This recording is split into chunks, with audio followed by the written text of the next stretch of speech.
tadi kita sudah sampaikan, Bu Ruth, apabila ada orang yang meninggal dunia dan meninggalkan hartanya, kira-kira tindakan apa saja yang harus dilakukan oleh pihak keluarga? Dan ada atau tidak batasan waktu untuk keluarga agar bisa mengklaim harta dari anggota keluarganya yang sudah meninggal? Silahkan Ibu Ruth. Baik, Mbak Syaf, terima kasih. Jadi apabila ada anggota keluarga kita yang meninggal, idealnya harusnya sebaiknya ahli waris perlu ya segera menginformasikan kepada bank supaya bank dapat terinformasi gitu ya. Sehingga bank dapat segera melakukan pengamanan terhadap harta peninggalan nasabahnya. Nah, setelah mendapat informasi apa yang bank lakukan? Kita tentunya akan melakukan pengecekan terhadap harta peninggalan apa saja yang dimiliki oleh si pewaris ini. Dan kemudian kami akan melakukan pemblokiran gitu. Nah, baru kemudian biasanya akan terjadi komunikasi dengan ahli waris atau seseorang yang mencairkan harta peninggalan anggota keluarganya bahwa kita memerlukan dokumen yang akan dipersyaratkan di dalam proses pencairan gitu. Dan kemudian proses pencairan sendiri akan kami lakukan tentunya setelah semua dokumen persyaratan kami terima dengan lengkap. Nah, untuk jangka waktunya kita tidak ada batasan, tapi sebaiknya tentunya lebih cepat lebih baik karena dalam hal ini terkait dengan penanganan terhadap harta peninggalan nasabah tersebut. Demikian Mbak Syaf. Oke, berarti tidak ada batasan waktu ya, jadi lebih cepat lebih baik. Saya ingin kembali ke Pak Aldi. Pak Aldi, apakah sudah bisa dengar suara saya, Pak Aldi? Sudah, Oke. Mbak Syaf. Baik, terima kasih Pak Aldi. Sebagai edukasi nih Pak Aldi, apakah ada aset atau harta warisan yang sebenarnya dapat dibagikan atau diterima ahli waris tanpa adanya kewajiban pembayaran pajak atau justru semuanya ini akan terkena pajak? Iya, kalau untuk deposito dan tabungan tidak kena pajak ya Mbak ya. Mungkin nanti kalau yang kena pajak kalau misalnya dia berbentuk tanah, itu nanti kan ada misalnya dia dijual nanti ada pajaknya lagi. Dan apa namanya kalau misalnya dia balik nama pun dia akan kena pajak kalau soal tanah. Tapi kalau deposito dan soal tabungan dia tidak kena pajak. Berarti yang kena pajak itu yang bentuknya properti aja atau memang ada lagi, Pak Aldi? Iya, iya apa namanya properti. Iya, baik bentuk tanah atau rumah begitu ya Pak Aldi ya? Ya, betul. Ya. Oke, saya ingin kembali lagi ke Mbak Ruth, Ibu Ruth maksud saya. Khusus nasabah bank yang juga merupakan nasabah di bisnis wealth management yang tentunya bisa meliputi investasi di instrumen reksadana, SBN retail, asuransi melalui Bunch Assurance. Apakah pencairannya ini juga bisa difasilitasi oleh bank atau justru bank akan memverifikasi dan memberikan surat pengantar untuk kemudian diajukan oleh pihak pemohon kepada perusahaan asuransi atau manajer investasi? Baik, Mbak Syaf. Nah, untuk nasabah-nasabah kita yang meninggal dunia namun memiliki aset ataupun instrumen investasi yang dibeli melalui Bank Mandiri, bank akan membantu memfasilitasi koordinasi antara nasabah yang akan mencairkan harta peninggalan pewaris tadi dengan perusahaan asuransi atau manajer investasi, di mana instrumen investasi dibeli oleh nasabah yang meninggal.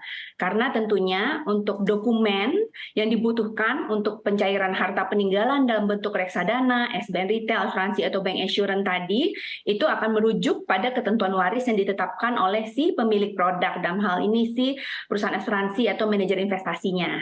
Untuk surat pengantar tentunya kami akan bantu dan support serta dokumen juga dapat kita bantu untuk sampaikan kepada si asuransi ataupun manajer investasi tadi. Demikian Mbak Syaf.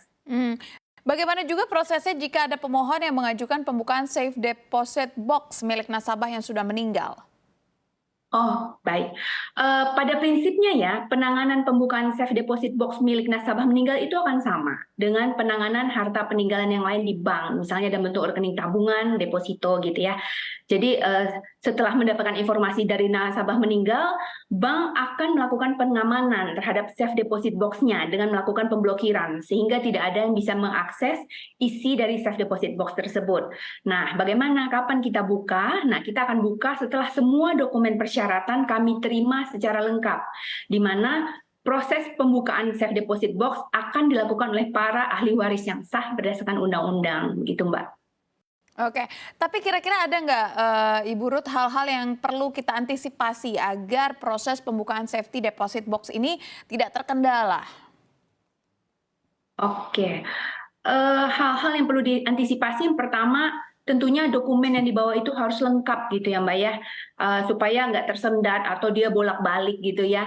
Nah kemudian yang harus diperhatikan juga yang cukup krusial di dalam pencairan harta peninggalan di bank itu adalah kami perlu tahu bahwa dalam proses pencairan ini tidak ada potensi sengketa. Karena bila ada potensi sengketa, tentunya prosesnya akan bertambah lama karena bank akan memerlukan keputusan pengadilan yang memiliki kekuatan hukum tetap untuk kita dapat mengetahui siapa sebenarnya ahli waris yang sah berdasarkan undang-undang di antara pihak yang bersengketa tersebut. Nah, selanjutnya setelah kita udah clear nih siapa ahli waris yang sah, seluruh ahli waris yang sah itu harus datang ke bank, Mbak. Jadi nggak boleh tuh satu, nanti yang satu lagi ketinggalan, itu nggak bisa. Semuanya harus datang ke bank. Nah, gimana kalau ada yang tidak bisa datang? Nah, ahli waris yang tidak bisa datang itu harus menguasakan ke ahli waris yang bisa datang ke bank, gitu ya. Karena prinsipnya bank akan mencairkan atau menyerahkan seluruh harta peninggalan pewaris ke seluruh ahli waris yang sah berdasarkan undang-undang. Demikian, Mbak.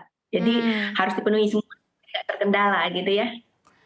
Oke, saya ingin ke Pak Rizaldi. Pak Rizaldi, banyak yang dari kita mungkin meninggalkan atau keluarga yang ditinggalkan ini tanpa adanya wasiat. Lantas bagaimana status para ahli waris ini tetap menjadi sah untuk bisa mengklaim warisan yang dimiliki? Sebenarnya tidak perlu wasiat ya Mbak ya, secara hukum, karena kan itu bisa menggunakan akta waris, akta pernyataan akta waris itu bisa diurus di kelurahan. Itu juga bisa kalau misalnya pihak bank membutuhkan yang secara formil itu bisa dimintakan kepada pengadilan atau ke notaris. Jadi wasiat itu sebenarnya tidak diperlukan. Yang penting itu ada akta pernyataan ahli waris. Akta kenyataan ahli waris. Ahli waris. Ya. Jadi nanti di situ di akta itu disebutkan siapa aja ahli warisnya dari yang si bapak waris ini. Oke, tapi akta itu baru bisa keluar setelah memang orangnya sudah meninggal kan, bukan kita harus siapkan dari jauh-jauh hari, Pak Aldi. Wah, itu setelah meninggal, Mbak, diurusnya nanti sama si ahli warisnya. Oke. Memang proseduralnya emang setelah meninggal baru dimintakan kepada pengadilan, kelurahan, atau kepada notaris, tergantung dari pihak banknya membutuhkan apa dari internalnya. Pernyataan ahli waris ini butuhnya secara formil bisa ke pengadilan atau ke notaris, atau cukup dari kelurahan bisa, mungkin tergantung dari pihak bank. Oke, jika aset investasi yang ingin diambil alih kepemilikannya misalkan kendaraan, tanah, rumah, atau aset properti lainnya, apakah proses yang perlu ditempuh akan lebih sulit dari proses pencairan tabungan, deposito, hingga aset investasi non-bank atau non-bank, Pak Aldi? Ya, kalau untuk kendaraan bermotor lebih gampang ya Mbak ya, karena kan di situ hanya tinggal butuh PPKB aja tuh, bukti kepemilikan kendaraan bermotor. Selama ada PPKB-nya, nanti kan apakah mau dialih nama kepada pewaris atau pewaris, nanti tinggal bawa KTP aja ke Samsat tempatnya yang mengeluarkan BPKB tersebut. Itu lebih gampang, tidak perlu ada surat kematian, tidak perlu akte pernyataan waris tadi. Itu tinggal bawa BPKB dan KTP kalau untuk kendaraan bermotor. Tapi kalau untuk tanah, misalnya mau dijual ke pihak yang lain, Pak ahli waris itu sepakat untuk menjual kepada pihak ketiga, itu persyaratannya sama kayak di pihak bank. Jadi harus ada surat kematian, harus ada surat akta pernyataan waris tadi itu, kartu keluarga para ahli waris dan pewaris pun segala macam itu, Mbak.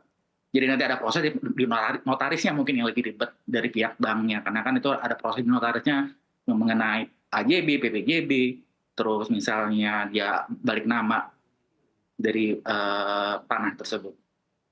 Baik.